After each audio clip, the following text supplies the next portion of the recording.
സദ്ഗുരുനാഥ ശരണം ശരണം സദ്ഗുരുനാഥ ശരണം ശരണം ശ്രീ ഗുരുനാഥ ശരണം ശരണം ശ്രീ ഗുരുനാഥ ശരണം ശരണം സദ്ഗുരുനാഥ ശരണം ശരണം സദ്ഗുരുനാഥ ശരണം ശരണം ദേവം സദ്ഗുരുനാഥ് മഹാരാജ് കി ജയ്. ഗുരുകൃപ നമുക്ക് ആവശ്യമാണ്. ഓരോ ജീവനക്കും നസുഖം വേദശാസ്ത്രേഷു നസുഖം മന്ത്രയന്ത്രകേ ഗുരു പ്രസാദാദന്യത്ര സുഖം നാസ്തി മഹീതലേ. മഹാദേവൻ പാർവതിക്ക് ചെയ്യുന്ന ഒരു ഉപദേശമാണ് ഗുരുഗീത. അതിൽ മറ്റ് ശ്ലോകങ്ങളൊക്കെ ഉണ്ട്. അതിൽ ഒരു ശ്ലോകമാണ് നസുഖം വേദശാസ്ത്രേഷു. വേദം ശാസ്ത്രങ്ങൾ ഇതൊക്കെ പഠിക്കുമ്പോൾ അത്ര സുഖമുണ്ടോ ചോദിച്ചാൽ ഇല്ലേ എന്ന് പറയുന്നു. അതുപോലെ നസുഖം മന്ത്രയന്ത്രയ്ക്ക് കൂടുതൽ മന്ത്രം ജപിക്കുമ്പോഴും യന്ത്രം പൂജിക്കുമ്പോഴും അത്ര സുഖമില്ലേ. ഗുരു പ്രസാദാദന്യത്ര സുഖം നാസ്തി മഹീതലേ. ഗുരുവിൻ്റെ പ്രസാദം, ഗുരുവിൻ്റെ അനുഗ്രഹം ഉണ്ടായാൽ മതി. പിന്നെ നമുക്ക് വേദം ശാസ്ത്രം മന്ത്രം യന്ത്രം ഒന്നും ആവശ്യമില്ല. കാരണം വേദശാസ്ത്രമൊക്കെ പഠിച്ചു ഗുരുനാഥൻ, മന്ത്രയന്ത്ര പൂജയൊക്കെ ചെയ്ത ആളാണ്. അങ്ങനെ ഒരാളുടെ കയ്യിൽ നിന്നും ഒരു അനുഗ്രഹം കിട്ടിയാൽ മതി. ഉദാഹരണം പറഞ്ഞാൽ നിങ്ങളുടെ ഗുരുനാഥനെ പോലെ. അങ്ങനെ നല്ല ഗുരുനാഥനെ കിട്ടിക്കഴിഞ്ഞാൽ പിന്നെ നമുക്ക് പൂജ യന്ത്രം ഒന്നും ആവശ്യമില്ല. ആ ഗുരുനാഥൻ്റെ ഒരു കടാക്ഷം കിട്ടിയാൽ മതി. അതാണ് ഗുരുകടാക്ഷം പരിപൂർണം. അവർ പറയാറുണ്ടല്ലോ, വേറെ ഒന്നും ചെയ്യേണ്ട ആവശ്യമില്ല, ഗുരു കടാക്ഷം. അങ്ങനെ ഗുരുനാഥന്മാരുടെ ഒരു കടാക്ഷം കിട്ടിയാൽ മതി. അപ്പോൾ ഭാഗവതം എന്താണെന്ന് നമുക്ക് മനസ്സിലാവുള്ളൂ. കാരണം ഭാഗവതം അത്ര എളുപ്പത്തിൽ മനസ്സിലാവില്ല. ധനഞ്ജയേ ഹാടക സംപരീക്ഷ. നല്ല സുവർണം എങ്ങനെ മനസ്സിലാക്കും? അത് തീയിലിട്ടാൽ മനസ്സിലാവും. ഹാടക സംപരീക്ഷ ധനഞ്ജയം. ധനഞ്ജയം പറഞ്ഞാൽ അഗ്നി എന്നാണ് അർത്ഥം. നല്ല സുവർണം അവർ പുടം ഇടും. അപ്പോൾ അവർ തീയിലിടുമ്പോൾ അവർക്ക് മനസ്സിലാവും ഒറിജിനൽ സുവർണമാണോ. മഹാരണേ ശസ്ത്രഭൃതാം പരീക്ഷ. വലിയ യുദ്ധം നടത്തുമ്പോൾ നമുക്ക് മനസ്സിലാവും ഇയാൾ വലിയ വീരനാണോ. ഒരു വീരൻ്റെ വീരത്വം എപ്പോൾ മനസ്സിലാവും? മഹാരണേ, യുദ്ധസമയത്തിലാണ്. വിപത്തികാലേ സുഹൃതാം പരീക്ഷ. നല്ല സുഹൃത്തിനെ എപ്പോൾ മനസ്സിലാവും? ആപത്ത് വരുന്ന സമയത്താണ്. വിപത്തികാലേ സുഹൃതാം പരീക്ഷ. അതേപോലെ നല്ല പഠിച്ച ആൾ എങ്ങനെ മനസ്സിലാക്കാൻ സാധിക്കും? വിദ്യാവതാം ഭാഗവതേ പരീക്ഷ. നല്ല പഠിച്ച ആളാണെന്ന് ഒരാളെ മനസ്സിലാക്കണമെങ്കിൽ ഭാഗവതത്തിൻ്റെ ഒരു ആദ്യത്തെ ശ്ലോകം ഒന്ന് തെറ്റില്ലാതെ വായിച്ച് അതിൻ്റെ അർത്ഥം കൂടി എന്താണെന്ന് കൃത്യമായിട്ട് പറഞ്ഞാൽ നമുക്ക് മനസ്സിലാക്കാം ഇയാൾ വിദ്വാനാണ്. കാരണം ആ ആദ്യത്തെ ശ്ലോകത്തിൽ തന്നെ ഭാഗവതത്തിൽ എല്ലാം വച്ചിട്ടുണ്ട് വ്യാസാചാര്യൻ. അതുകൊണ്ടാണ് വിദ്യാവതാം ഭാഗവതേ പരീക്ഷ. പക്ഷേ അത്ര ബുദ്ധിമുട്ടുണ്ടെങ്കിലും ഭക്തി ഉണ്ടായാൽ മതി, ഭാഗവതം നമുക്ക് മനസ്സിലാകും. അതുകൊണ്ടാണ് മഹാത്മാക്കൾ പറയുന്നു ഭക്ത്യാ ഭാഗവതം ജ്ഞേയം. ഭക്തി ഉണ്ടായാൽ മതി, അത് ഭാഗവതം ഇങ്ങനെ ഭക്തിയോട് വായിച്ച് വരുമ്പോൾ ആ ഭാഗവത ഗ്രന്ഥം ഭഗവാന്റെ സ്വരൂപമായതുകൊണ്ട് എന്താണ് ഒറിജിനൽ അർത്ഥം അത് മനസ്സിലാക്കി തരും. പക്ഷേ ഭാരതം പഠിക്കുമ്പോൾ ഭക്തി മാത്രം ഉണ്ടായിട്ട് കാര്യമില്ലേ. ഭക്ത്യാ യുക്തിയാച്ച ഭാരതം. ഭക്തിയും വേണം യുക്തിയും കൂടി വേണം. പിന്നെ രാമായണം വായിക്കുമ്പോൾ 3 വേണം. ഭക്ത്യാ യുക്ത്യാ വിഭക്ത്യാച്ച ശ്രീമദ് രാമായണം പഠേത്. ഭക്തിയും വേണം യുക്തിയും വേണം വിഭക്തിയും വേണം. കാരണം ചിലപ്പോൾ അതിൻ്റെ ഡയറക്റ്റ് അർത്ഥം നമുക്ക് മനസ്സിലാവില്ലേ. അവസാനത്തിൽ ഫലശ്രുതി പറയുമ്പോൾ പട്ടാഭിഷേക സർഗത്തിൽ സ്ത്രീയോ രജസ്വല ശ്രുത്വ പുത്രാൻ സ്യുയുരനുത്തമാണ്. ഈ രാമായണം രജസ്വലയായിട്ടുള്ള സ്ത്രീകൾ കേട്ടാൽ നല്ല കുട്ടികൾ ഉണ്ടാകും എന്ന് പറഞ്ഞാൽ അർത്ഥം അങ്ങനെ ഉള്ള പുത്രനെ പ്രസവിക്കാൻ കഴിയുള്ള സ്ത്രീ എന്നാണ് അർത്ഥം. അത് നേരിട്ട് അർത്ഥം എടുത്താൽ എന്താകും? രജസ്വലയായിരിക്കുമ്പോൾ രാമായണം വായിച്ചാൽ കുട്ടികൾ ഉണ്ടാകുന്ന അർത്ഥമായിരിക്കും. അപ്പോൾ അത് കുറച്ച് വിഭക്തി കൂടെ വേണം. ഭക്ത്യ യുക്ത്യ വിഭക്ത്യാച്ച. അപ്പോൾ നമുക്ക് ആ ഭാഗവതം മാഹാത്മ്യത്തിൽ ഭക്തിയുടെ മാഹാത്മ്യമാണ് ഇവിടെ എടുത്തു പറയുന്നു. വൃന്ദാവന ക്ഷേത്രത്തിൻ്റെ മാഹാത്മ്യം. കാരണം വൃന്ദാവനത്തിലാണ് ഭക്തി നൃത്യതി എത്രച്ച. ഭക്തി നൃത്തം വയ്ക്കുന്ന സ്ഥലമാണ് വൃന്ദാവനം.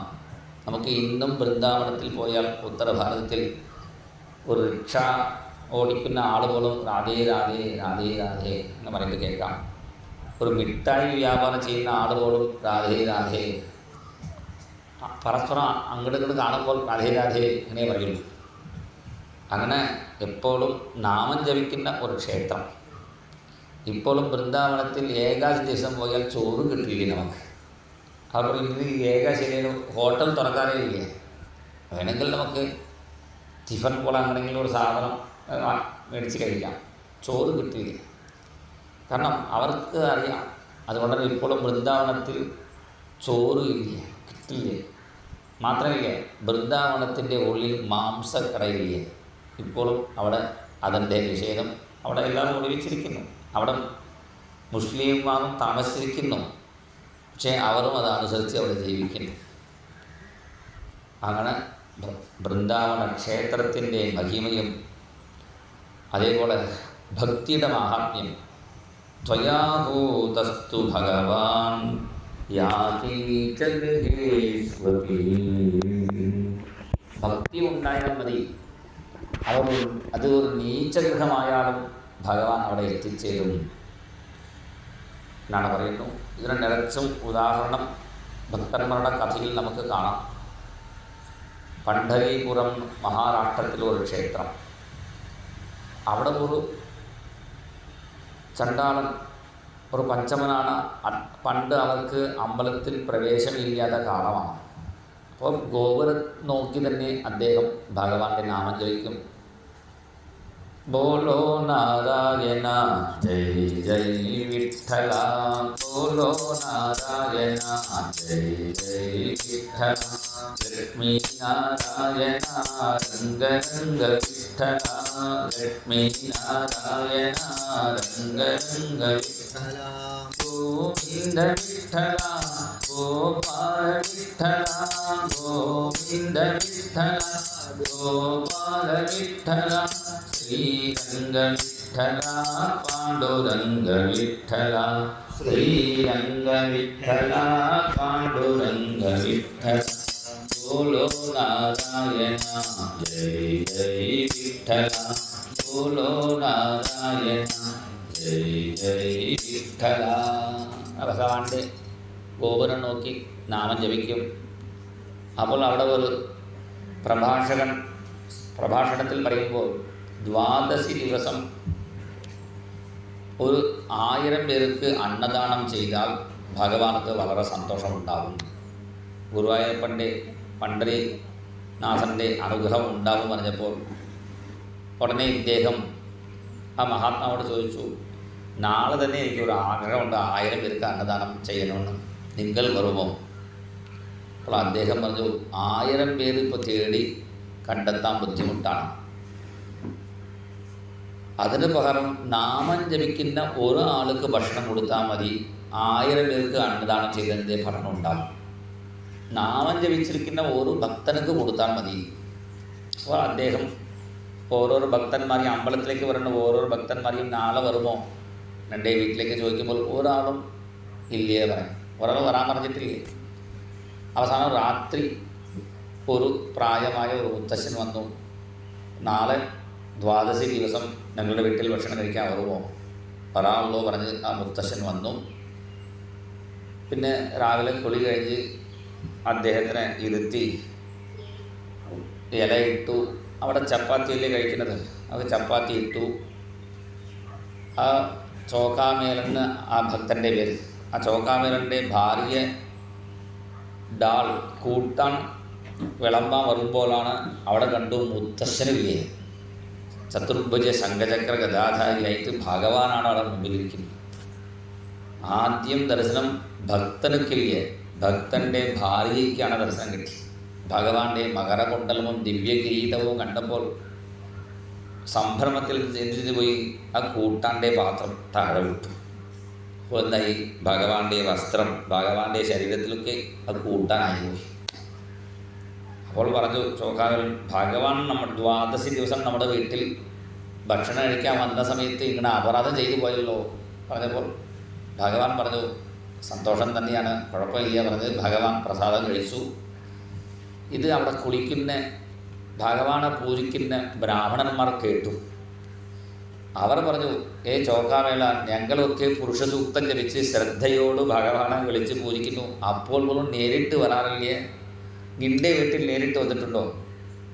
ഇങ്ങനെയൊക്കെ നുണ പറയരുത് എന്ന് പറഞ്ഞ് ആ ബ്രാഹ്മണന്മാരൊക്കെ അമ്പലത്തിൽ ചെന്ന് ഭഗവാനെ പള്ളി ഉണർത്തി, കൗസല്യ സുപ്രജാരാമ പൂർവാ സന്ധ്യാ പ്രവർത്തതേ ഉത്തിഷ്ഠ നരസാർദൂല കർത്തവ്യം ദൈവമാന്യകം ഉത്തിഷ്ഠോത്തിഷ്ഠ ഗോവിന്ദ ഉത്തിഷ്ഠ ഗരുഡധ്വജ ഉത്തിഷ്ഠ കമലാകാന്ത ത്രൈലോക്യം മംഗളം കുരു. ആ പള്ളിയിനടുത്ത് കതവ് തുറന്നു നോക്കുമ്പോൾ ഭഗവാന്റെ വസ്ത്രങ്ങളും കൂട്ടാണ് ഇതൊക്കെ കണ്ടു.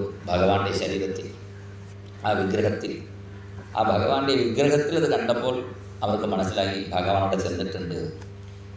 എന്താ കാരണം? മഹാത്മ്യത്തിൽ പറയുന്നുണ്ട്, നാരദാൻ ത്വയാഹൂതസ്തു ഭഗവാൻ യാതി നീചഗൃഹേഷ്വപി. ഭക്തിയോടുള്ള ഒരാൾ വിളിച്ചാൽ അവൻ്റെ ജാതി ഭഗവാൻ നോക്കാറില്ലേ, നീചനായാലും അവിടെ ചെല്ലും. നമുക്ക് മഹാഭാരതത്തിൽ കാണാമല്ലോ, ഭീഷ്മാചാര്യൻ എത്ര വലിയ ആൾ. ഭീഷ്മാചാര്യൻ എൻ്റെ വീട്ടിലേക്ക് വരണം പറഞ്ഞു. ദ്രോണാചാര്യൻ ബ്രാഹ്മണശ്രേഷ്ഠൻ, അദ്ദേഹം വിളിച്ചു. ദാനവീരൻ കർണൻ വിളിച്ചു. ദുര്യോധനൻ വിളിച്ചു. ഭഗവാൻ എവിടെയും പോയിട്ടില്ല. അവസാനം എവിടെ ചെന്നു? വിതുരൻ്റെ വീട്ടിൽ പോയി കഞ്ഞി കുടിച്ചു. ദുര്യോധനൻ്റെ വീട്ടിൽ വലിയ സദ്യ ഉണ്ടാക്കിയിരുന്നു. ദുര്യോധനക്കെ മേവാത്യാഗേ കഞ്ഞിയാപീവോ ലാഗല. കാരണം അവിടെ വിതുരനക്ക് ഉള്ള ഭക്തിയാണ്. കാജാതി വിതുരസ്യ യാദവപതേഹേ ഉഗ്രസ്യ കിം പൗരുഷം. അങ്ങനെ ഭക്തിയാ തുഷ്യതി, ഭക്തി ഉണ്ടെങ്കിൽ അവരുടെ അടുത്ത് ഭഗവാൻ എത്തിച്ചേരും എന്നാണ് ഭാഗവത മഹാത്മ്യത്തിൻ്റെ സാരം.